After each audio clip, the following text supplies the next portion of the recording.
और इस वक्त की बड़ी खबर, कानपुर हिंसा मामले में ये बड़ी अपडेट सामने आ रही है। एटीएस के रडार पर मास्टरमाइंड जफर हयात की पत्नी व्हाट्सएप ग्रुप की एडमिन थी। जफर हयात की पत्नी ग्रुप में व्यापारी ने बंद वापस लेने की कही थी बात और दी थी धमकी। जफर हयात की पत्नी ने ग्रुप में व्यापारी को धमकी दी थी।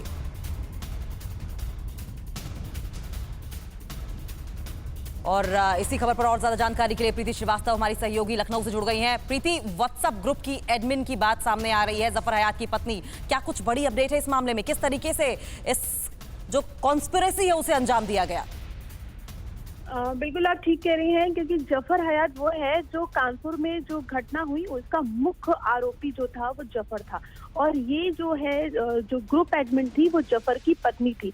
तो जफर की पत्नी जो थी वो ग्रुप एडमिन थी, और ये कहा जा रहा है कि जो व्हाट्सएप चैट जो रिलीज हुई थी, जो व्हाट्सएप चैट जो सामने आई थी, उसमें कहा जा रहा था कि जब बाजार को बंद करने की बात कही थी और बाजार को नहीं बंद करने की बात कही थी लोगों ने, तो उस पर ग्रुप एडमिन की जो पत्नी थी वो नाराज हो गई थी और उसने लोगों को, जो व्यापारी थे, उनको फटकार भी लगाई थी। और साथ ही अब ये कहा जा रहा है कि एटीएस जो है वो अब जफर हयात की पत्नी से भी पूछताछ कर सकती है इस मामले में, क्योंकि व्हाट्सएप चैट जो सामने आया है, पुलिस के पास जो व्हाट्सएप चैट है उसमें ये सारी बातें निकल के सामने आई हैं। तो अब बहुत जल्द ये कहा जा रहा है कि जो एटीएस है वो जफर हयात की पत्नी से भी पूछताछ करेगी, क्योंकि काफी दिनों से जो मामला था, ये 3 जून का ये मामला है जो कानपुर में घटना हुई थी, उसके बाद से ही जफर हयात की जो पत्नी है वो फ्रंट पे आ गई थी। और उन्होंने कल भी बहुत सारे मीडिया वालों से बात की थी और उन्होंने साफ ही कहा था, हालांकि वो मना कर रही थी, लेकिन उसके बावजूद जो पुलिस की रडार पर जफर हयात की जो पत्नी है वो शुरू से ही पुलिस की रडार पर है।